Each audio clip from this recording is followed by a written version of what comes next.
Thank you very much. I really appreciate all this testimony. It's given us so much food for thought as well as great visualizations too. So thank you. You know, as I was watching the video and as I go around and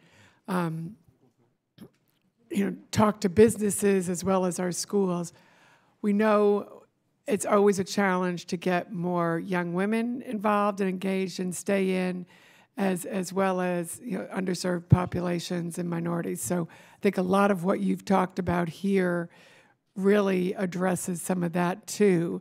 So how can we you know, really maybe get them like from kindergarten?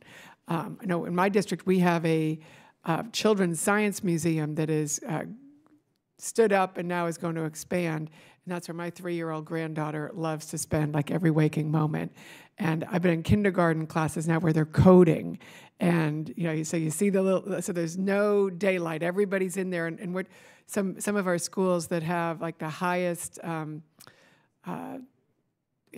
very high need schools, high, you know, school lunch program have some of the best science programs in it now. So how do we get that pipeline way down there so that there's never, you know, they're always in it? Sure. I'll start with you, Mr. King. Sure.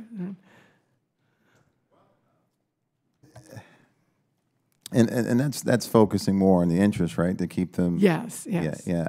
I'm a big stickler on putting together achievements, as you know, Dr. Bardo had mentioned, having those achievements all the way through from that young age, going through their career. And I want to put a personal question attribute here, is that someone showed me how to chase a thread. I needed a bolt for my for my bicycle, and it stuck in my head, and that was it. I was done.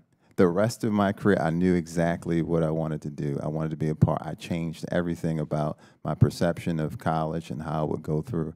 And I think those types of experiences and moments is what we need to share with the kids so that they can do an interest inventory at that early age.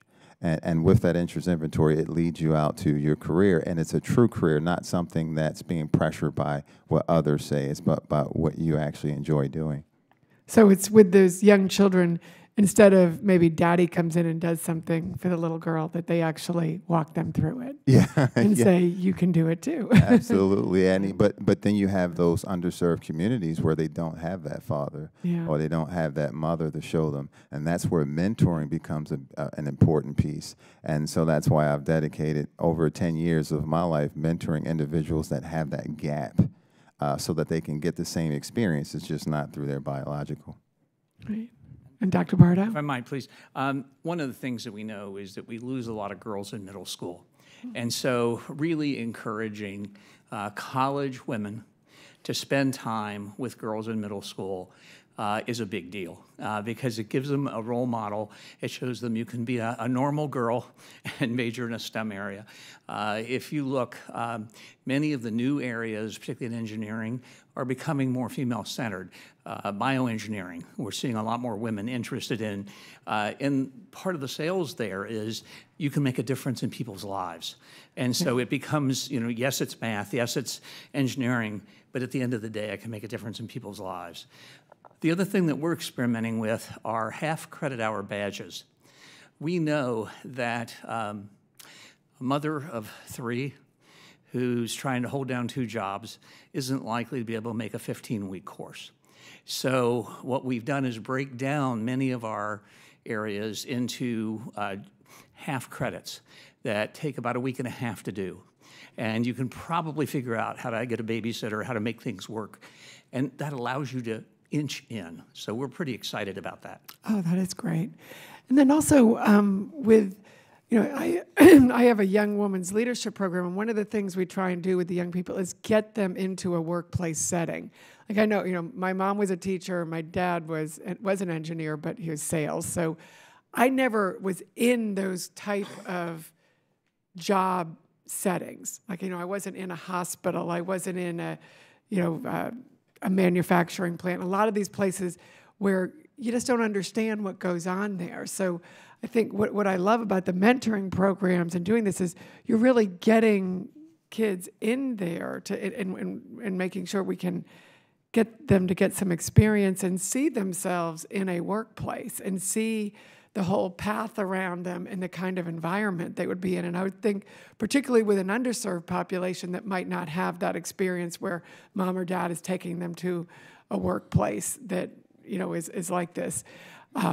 This really seems like a great way that we can get everybody, on a level playing field where we get them engaged. And I guess it's sort of not quite as a question, but Dr. McCrary, you haven't. Yes, Chairwoman Comstock.